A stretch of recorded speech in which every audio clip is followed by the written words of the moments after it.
Welcome to the Guild Awards 2020. Yes, it's now 2021, but, well, COVID. We're also sadly not at the Royal Automobile Club for the first time in years. But while we've gone without our annual festive dinner, I was determined we wouldn't miss our annual awards.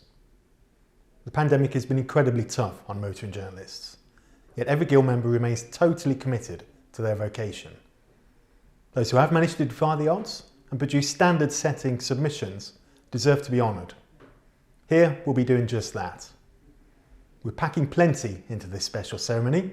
10 awards will be presented to the industry's best motoring media professionals, and one will then scoop the prestigious 2020 Journalist of the Year Award. We'll also present the Kia UK Special Commendation Award to someone who's gone above and beyond during the pandemic. Then there's the Guild's Pemberton Trophy, which recognises outstanding contribution to the cause of motoring, and this year there's a particular surprise in store. Our Driver and Rider of the Year will both be honoured, and our President, Nick Mason, will be presented his own award to someone who's achieved incredible things in the field of international automobilism.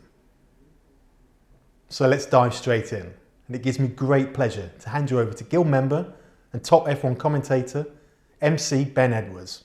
Ben, over to you.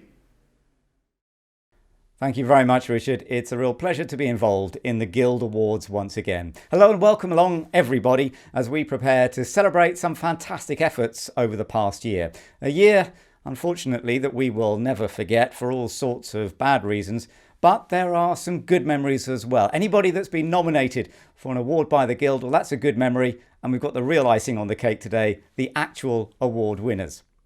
This year, both award sponsors and winners will have the chance to share a few words with us. I'll be adding a few notes here and there as well. And I do want to start with a big thank you to all of the judges that have been involved. For the first time, each award winner will have been selected by 3 judges, not just 2. Now, there were over 240 submissions this year to the various different awards.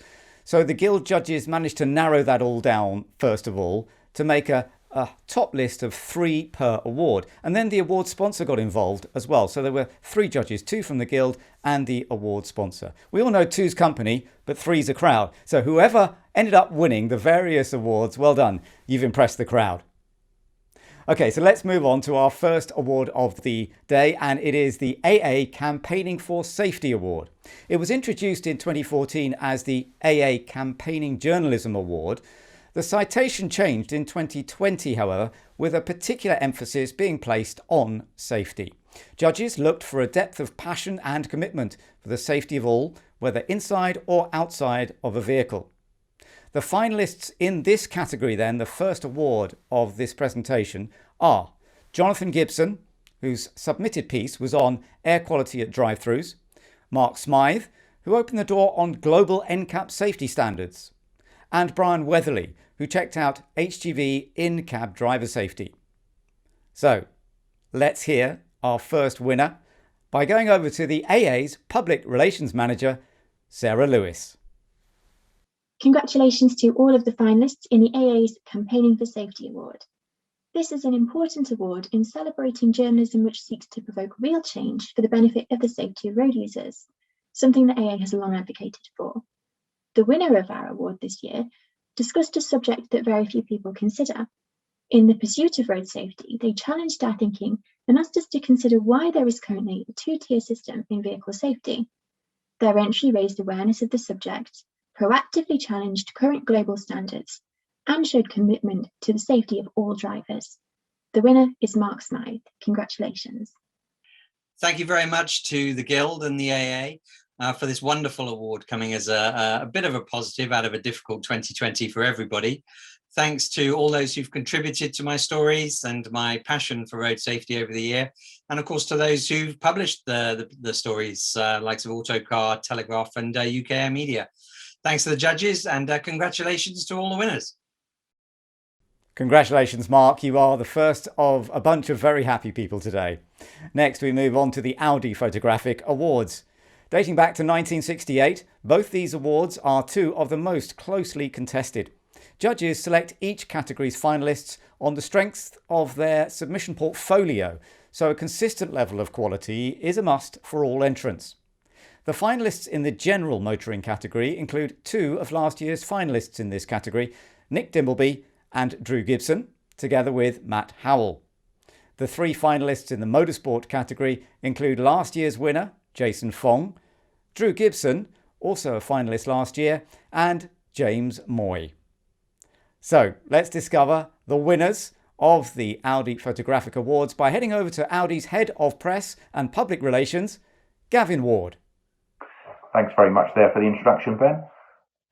Audi has long been a sponsor of the Guild of Motoring Writers Awards when it comes to the photographic category. The competition is always very stiff, lots of people always enter, and the standard is very, very high.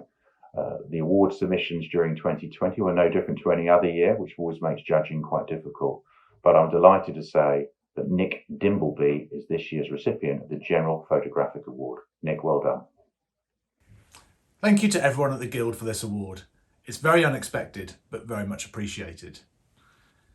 It's always a challenge to pick the top 6 images from the past 12 months, particularly this year with the vast reduction of work that we've all experienced. I'm very grateful to my clients and to be part of an industry that has adapted to the problems. Here's to keeping going, staying safe, and getting through this together. The next award I'd like to offer on behalf of Audi is something that's actually quite close to my heart as well. It's a passion for motorsport and motorsport photography. Again, like the general awards we've just announced, it's always a hotly contested one. But I have to say this year's winner was pretty much standout with some amazing, very vibrant imagery from all forms of motorsport. Although I have to say there's one particular image of Nelson Piquet in an old Formula One Brabham car that particularly excited me. But a great image nevertheless. Drew Gibson, you're a standout winner. Well done you. Hi everyone.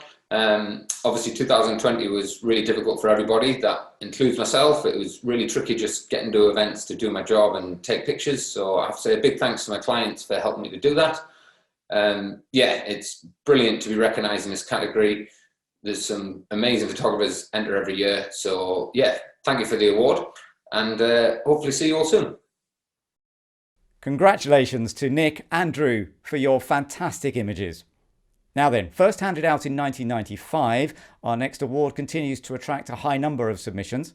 Awarded to the writer judged to have made the most outstanding contribution in automotive feature writing this year, the BCA Feature Writer of the Year finalists are David Lillywhite for his submission The Eccleston Cars, Maria McCarthy with On the Right Road, and James Taylor for his appraisal of the Lotus Evora GT410.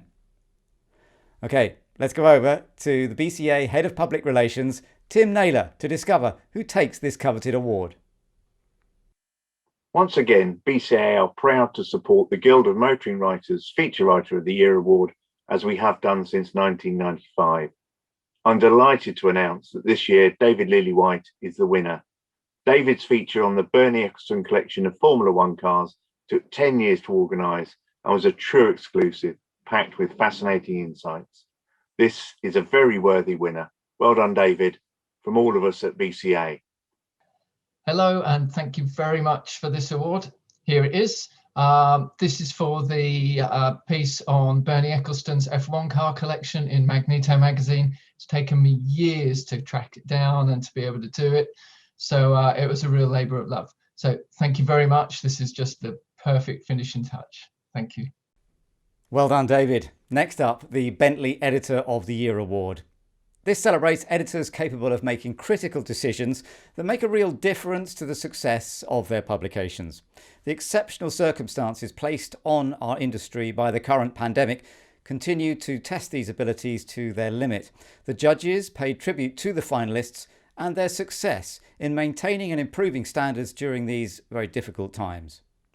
The finalists are Tom Barnard at electrifying.com, Simon Harris, editor of Business Car, and Mark Burser for Professional Driver.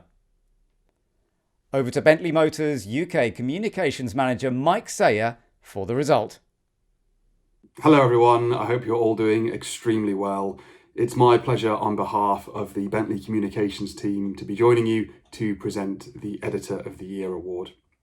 This is an award that Bentley has supported with the Guild for several years, and it really is our honour to be celebrating the editorial excellence that exists within our industry. Now, the other judges and I were unanimous in our decision this year, and the award goes to somebody who came ever so close last year. He was a finalist, finishing as a highly commended. So it's my very great pleasure to announce that the winner of the Bentley Editor of the Year award is Mark Burser for Professional Driver. Thank you very much once again. Thank you, Bentley, for this award. I think editing is probably my favourite part of the job. I've been doing it for a long time, and I really enjoy putting the magazine together. I started as a production man many years ago, and I love every aspect of it, from the design and the content to making a statement in the market and positioning your magazine in a position where you can actually help your readers and give them something that really belongs to them. Professional Driver is a small team. Everyone pulls very hard to make it as good as it is and make my life a little bit easier. So this is dedicated to everybody who works on and with Professional Driver, and has helped us get where we are over the last decade. Thank you very much. Well done to Mark Burser.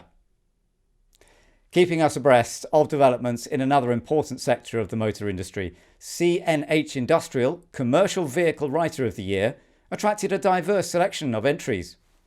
The finalists are Colin Barnett for his piece Big Boys Toys, George Barrow for High and Mighty, Brian Weatherly, who went with Central Steering. Here to announce the winner on behalf of parent company CNH Industrial is Iveco Limited Brand Marketing and Communications Manager, Lisa Fuller. Thank you, Ben. Ladies and gentlemen, on behalf of CNH Industrial and Iveco, it gives me great pleasure to be presenting the Guild's 2020 Commercial Vehicle Writer of the Year Award. The judges were presented with 3 excellent shortlisters. However, there was a unanimous decision on the choice of winner, who submitted a piece that highlighted both the technology and innovation in the application of a commercial vehicle. Furthermore, that vehicle will go on to potentially save the lives of very many people. Ladies and gentlemen, for his carefully crafted and well-written article, the winner of the 2020 Commercial Vehicle Writer of the Year Award is George Barrow. Congratulations, George. Thank you to everyone at the Guild and to CNH for this award. It means a great deal to win it. It's been a crazy year, and to be nominated alongside 2 good friends and colleagues in Colin Barnett and Brian Weatherly is tremendous. Brian, enjoy your retirement. You've definitely deserved it. And thanks again, everybody, for this award. Well done again, George. Good stuff. Now then, new to the Guild Awards in 2020 and to the UK, we welcome Genesis Motors Europe as the Automotive Technology Journalism sponsor. This award recognises excellence in relaying technical subjects in an interesting and easily accessible style. The finalists in this are Andrew Charman for Higher Ratio, last year's winner Alex Grant for the article entitled Circuit Training, and Brian Weatherly for the piece Slimming Club. Newly appointed Head of PR and Communications, Genesis Motor UK, Simon Branney will now name the winner. Hello everyone. I hope you're enjoying what is hopefully a one-off version of the Guild Awards, and I sincerely hope that we're all back together at the end of the year to do this face-to-face. The person that has won the Genesis Award for Automotive Technology Journalism is superb at writing for his audiences and is able to easily adapt for multiple different technological publications. He's also able to take detailed concepts and translate into everyday, easily understandable articles. I'm delighted to announce the winner of the Genesis Award for Automotive Technology Journalism is Andrew Charman. Stay safe, and hopefully we'll see you at the end of the year. It's been a challenging year to be a freelancer. I'm both surprised and delighted to win this award. I'm grateful to the Guild for making a way to make the awards work in this current environment. To Genesis, it's nice to be in the start of a new adventure. And to my editors at UKI Media, Matt Ross and Dean Slavnich, who commissioned the work in the first place. So thanks to you all. Well done, Andrew. I still remember those pieces you used to write when I was an aspiring racing driver a long time ago. Another new award sponsor this year is H&H Classics, supporting the Classic Writer of the Year. This is always tightly contested. We had 45 submissions in this award in 2020, topping the number of submissions per award.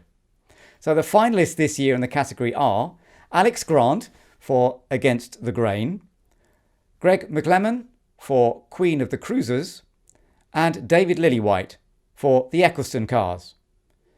Joining us to announce the winner from H&H Classics is Damien Jones. Congratulations to all three nominees. We found it a difficult choice trying to pick a winner. David Lillywhite is a very accomplished writer, and his piece on the Eccleston collection was as well crafted and well balanced as you'd expect. Alex Grant's article we felt did justice to the car and its creator, and was nicely written in terms of there was a lot of dense technical information, but it didn't come across as dry and boring. So that's a skill in itself. But our winner was Greg McLennan for a piece that we found educational, entertaining, and a little surprising. So the story of the Gypsy Rose was the winner for us. Thank you very much. I'd like to say thank you to H&H Classics for giving me the Classic Writer of the Year award, and also a big thanks to Richard Netherwood and everyone at the Guild for putting on the awards in such trying circumstances. Here's to seeing you all in person next December. Many congratulations to Greg. Now then, open to both Guild members and non-Guild members alike, the Mercedes-Benz Award for the Montagu of Beaulieu Trophy caters exclusively for books. The entry list reflected an interesting and eclectic mix of submissions this year. The finalists in the category are Craig Cheetham for Austin and Rover Metro, The Full Story, Richard Jenkins for Richie Ginther, Motor Racing's Free Thinker, and Martin Morgan-Jones for Gilban, A Dragon's Tale. Here to announce the prize winners is Mercedes-Benz Cars UK's Senior Press Officer, Rachel Goodwin. Hello, I'm really pleased to be able to hand over the Mercedes-Benz and Montagu of Beaulieu Award. It's exciting to do this virtually too. It's an innovation for our 20th year of presenting this award. It was a really tough decision for us this year as there were so many fantastic entries, so thank you to everyone who took part. But we did persevere and we have settled on 3 finalists. So in third place, we have Austin and Rover, The Full Story by Craig Cheetham. And in second place, it's Gilban, A Dragon's Tale by Martin Morgan-Jones. So congratulations to both Craig and Martin. The book we've chosen for our winner is a brilliant effort for anyone, let alone a first-time author. It's fascinating, beautifully written and researched, and packed with wonderful, evocative images. So our winner is Richard Jenkins and his book, Richie Ginther, Motor Racing's Free Thinker. Congratulations, Richard. Good evening, everyone. Thank you very much for bestowing the Mercedes-Benz Award for the Montagu Beaulieu Trophy 2020 to myself. I'm delighted and honoured and equally very humbled when I consider many of the previous winners of the trophy who are writing inspirations to me.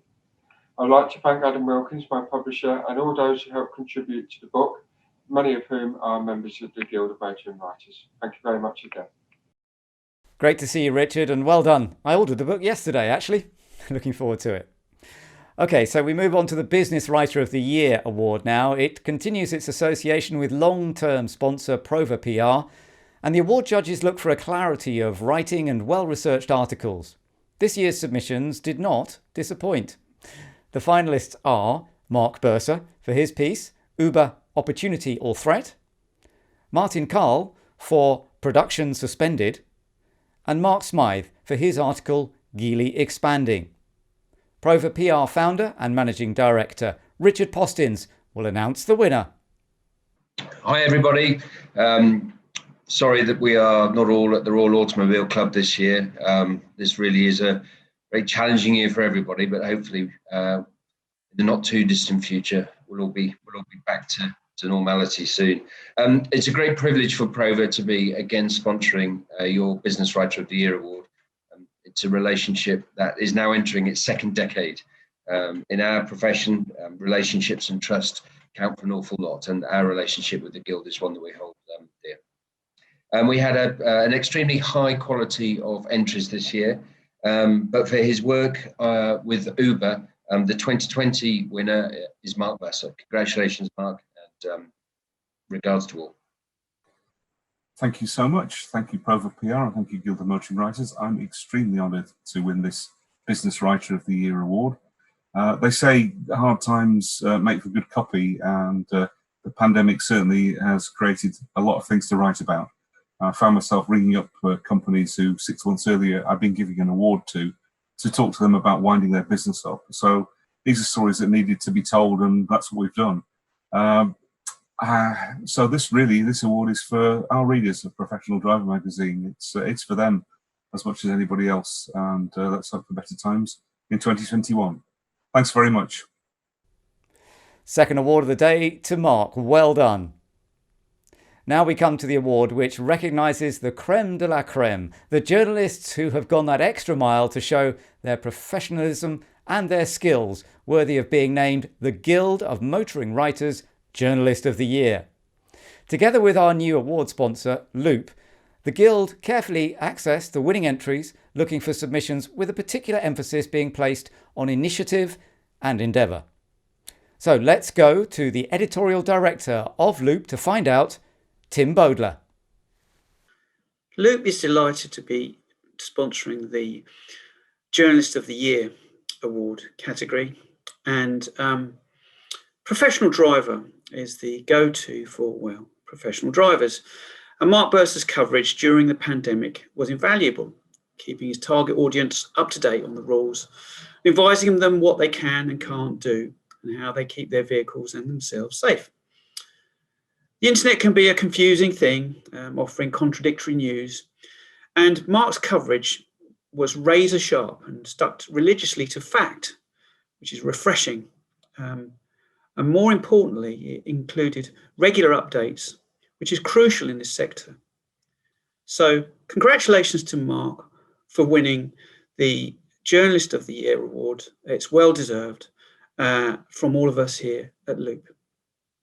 Wow, thank you so much. I wasn't expecting this. I am totally overjoyed and honoured to be Guild of Motoring Writers Loop Motoring Journalist of the Year for the second time in my career. If you look back through the back pages of the Guild book, you'll find my name next to this award in 1993. So younger readers might be forgiven thinking that was my dad or something, but no. 28 years later, here I am again, and I'm so pleased and so proud and so happy to receive this award. I haven't really come down from the ceiling yet, and I really am looking forward to celebrating this properly with everybody when we can. Thank you very much once again. Thank you so much. Congratulations, Mark, a third trophy. What a year it has been for you. Entering the final stages of the awards, we come to those honours bestowed by the Guild on individuals or organisations which have made a notable impact on the automotive world during the past 12 months. The Guild's Special Contribution Award is presented for an outstanding contribution to motoring. And announcing the award on behalf of our sponsors is Kia Motors UK President and CEO, Paul Philpott. I'm delighted to announce that this year's winner of the Guild of Motoring Writers Special Commendation Award is Reverend Adam Gompertz. Well done, Adam. Your hard work at Vista Heritage and your efforts to expand your online audience with engaging content is impressive and truly deserving of this special award. On behalf of all the team at Kia, I'd like to express our sincere congratulations to you. Usually, of course, we'd be celebrating your award together at the Guild's annual black tie event.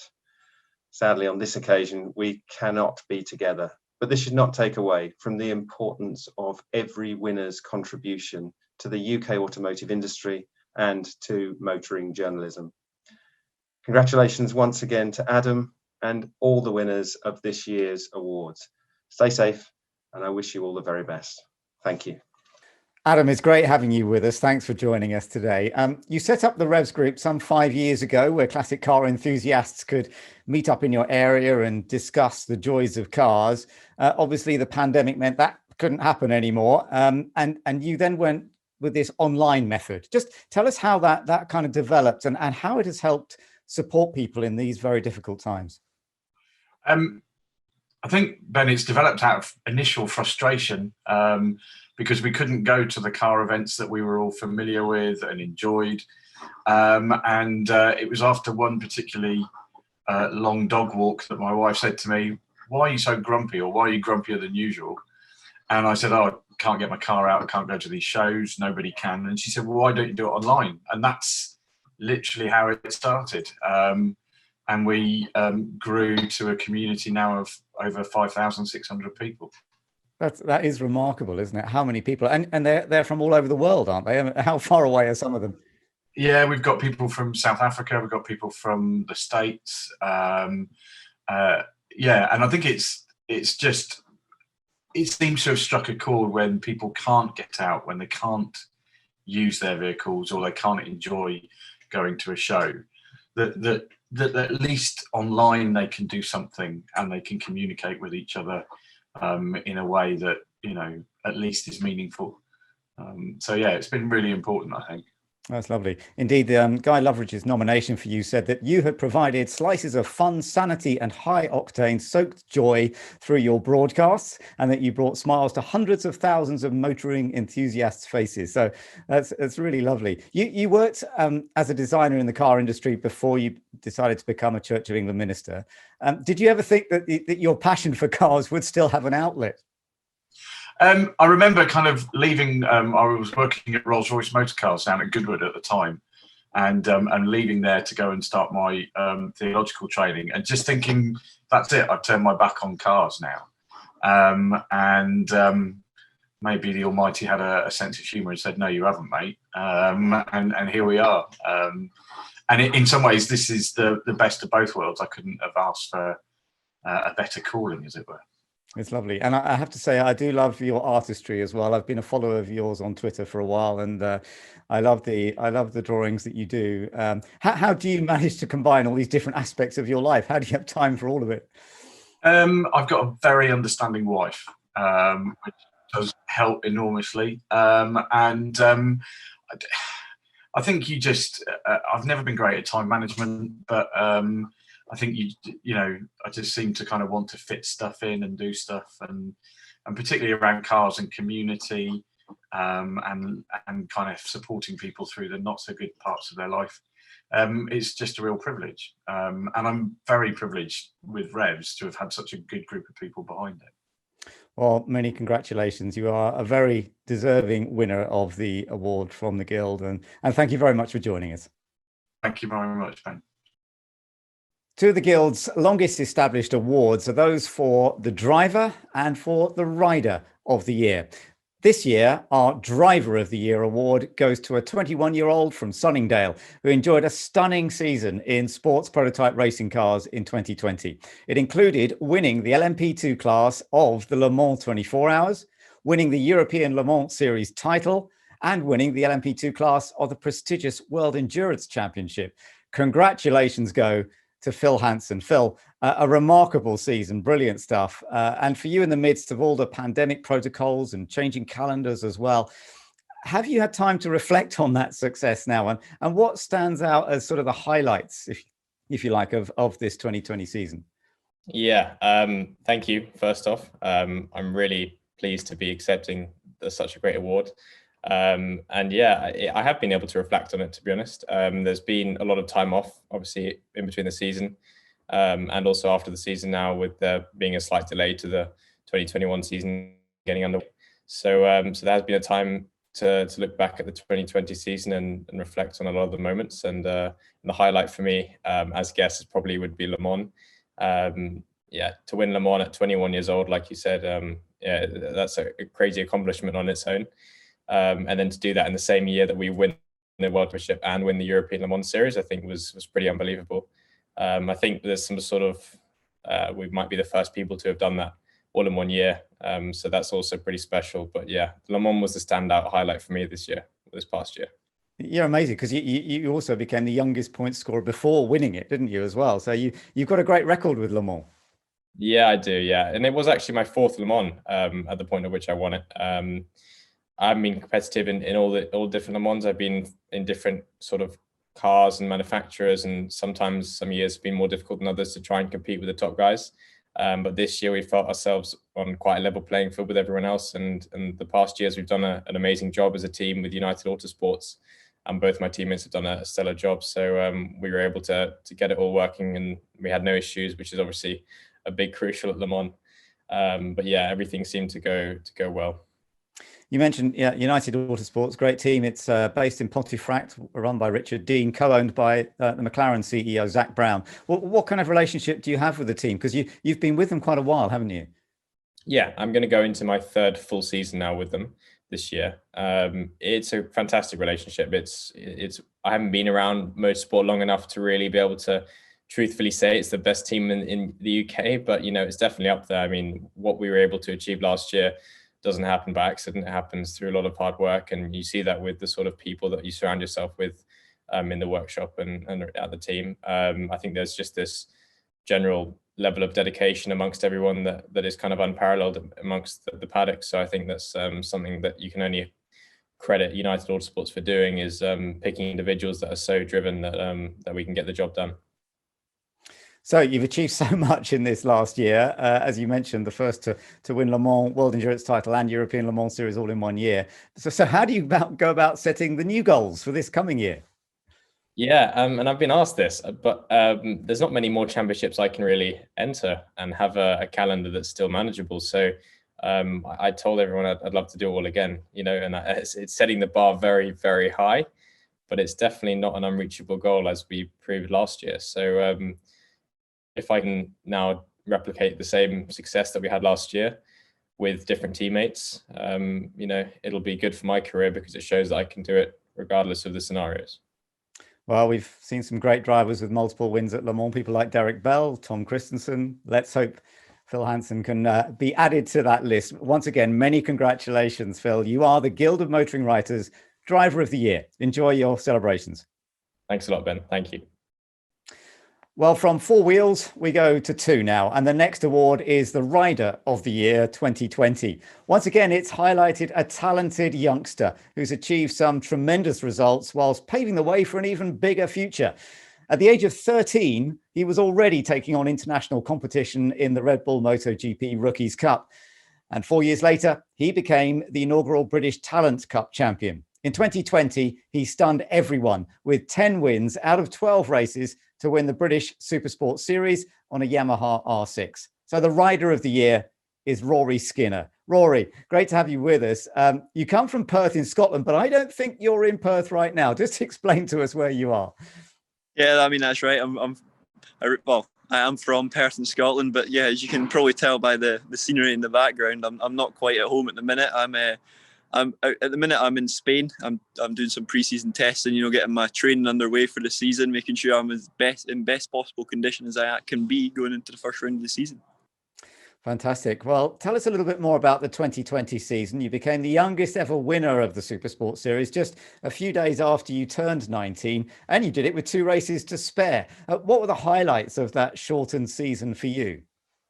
For me, I don't know what the one highlight was of the whole season. It was really awesome for me. I mean, I'd taken every race just as it was, race by race, the whole season. That was the kind of mentality I went into. I didn't want to get too carried away thinking about, I could win the championship here, I could win the championship there. For me, it was just about going into each race and enjoying myself and having fun. I mean, I had a great team behind me with Colin Appleyard, Team Appleyard Macadam Racing. So it was I had the best possible opportunity to do a good job. So, I mean, thank you to them. They gave me the tools to do it every weekend, week in, week out. And without them, I don't think I would have been there. But for me, I said there wasn't a highlight, but, that feeling when you come over the line and just wrapping up the championship, that feeling inside him just was awesome. I mean, that I think the minute crossing the line, winning a championship had to be the best bit for me. I can imagine that. Yeah, lovely. You were born into a motorcycling family. You started when you were only 7. Your dad's often been involved in running the bikes, but you've kind of moved into another zone now. You professionally run teams. Does that change things? Is your father still involved in any way?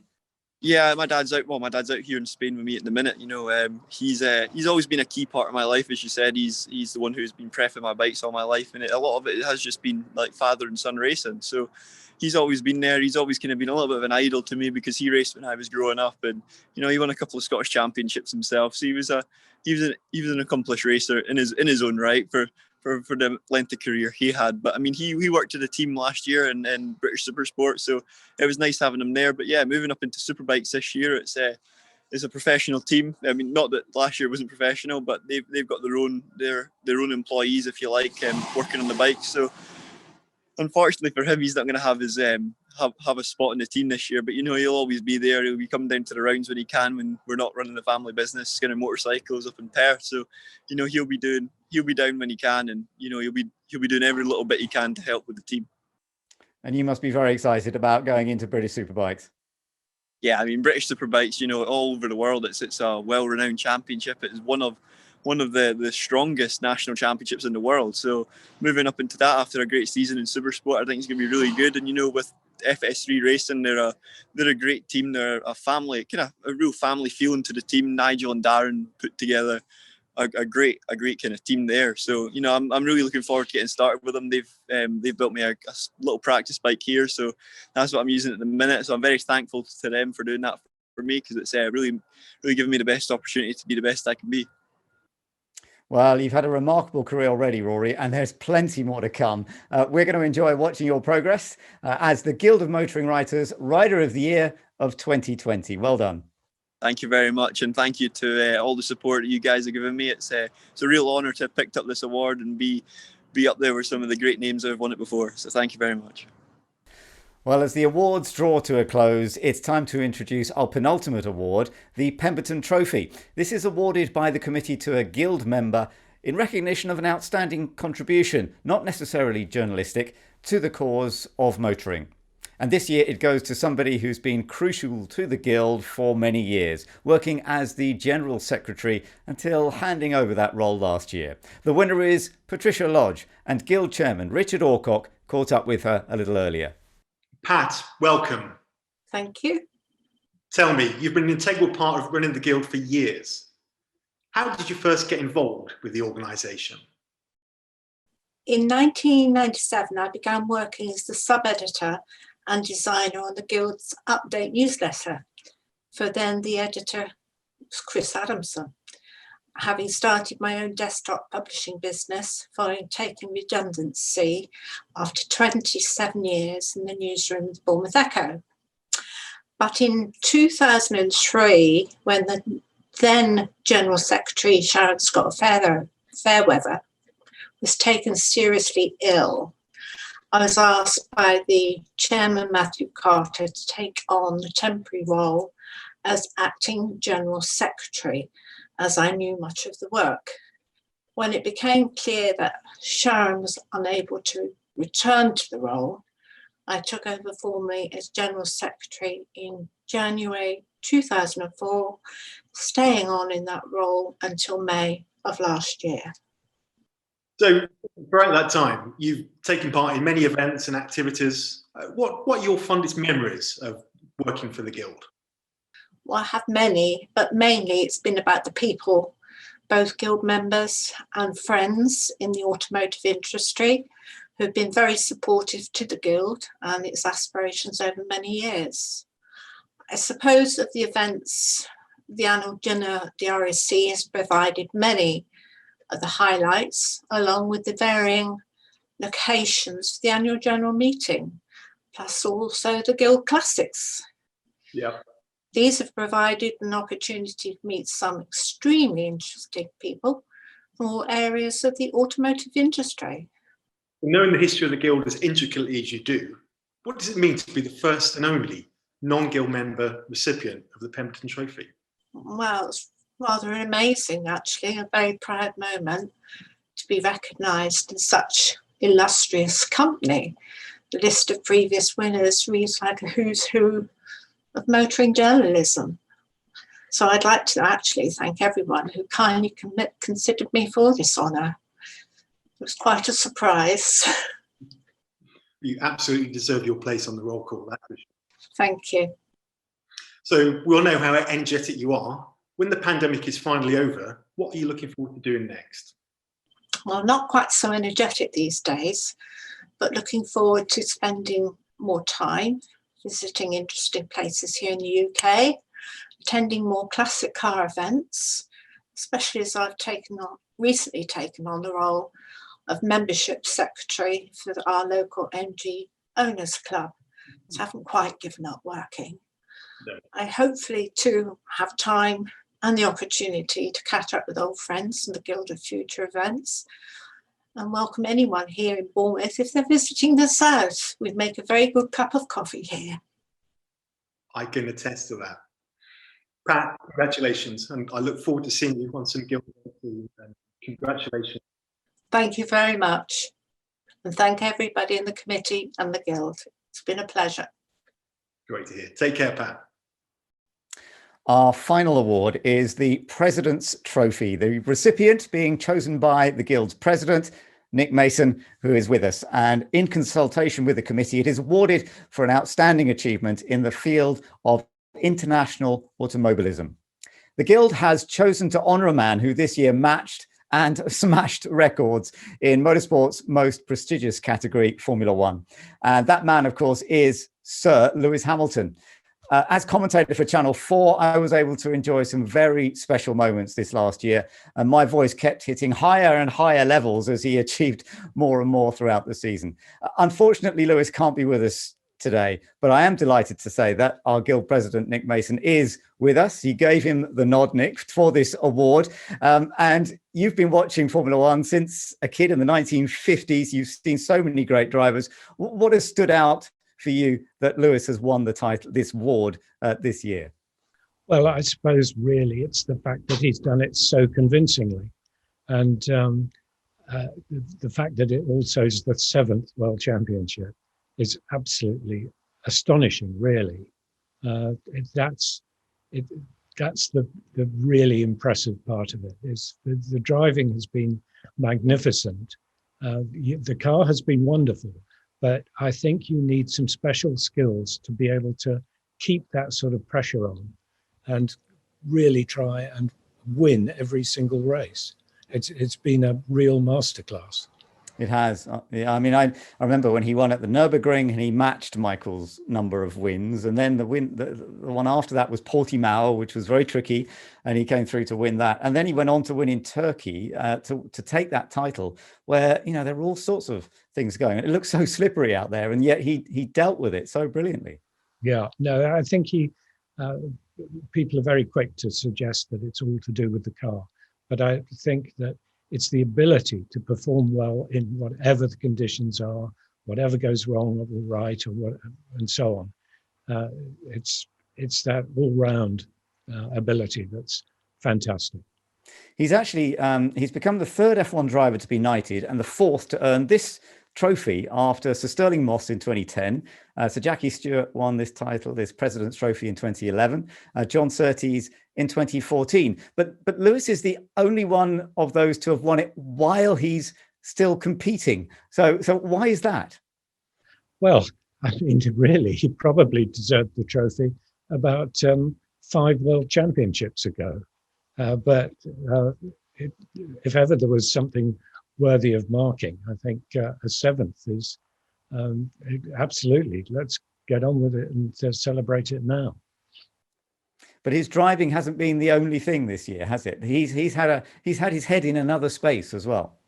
Well, I think that's another reason for this trophy, and a really important one, because in many ways Lewis is unique in that he has not only won a world championship or a number of world championships, but he's undertaken a whole other world outside, and his what he's done for the Black Lives Matter movement and cause is sensational, I think, really, because he's still an active driver. This is not something he's doing after school, so to speak, and it's something that not only that he's done, but it's his ability to marshal the rest of the grid and get everyone involved. And that's really important, because that's actually the way that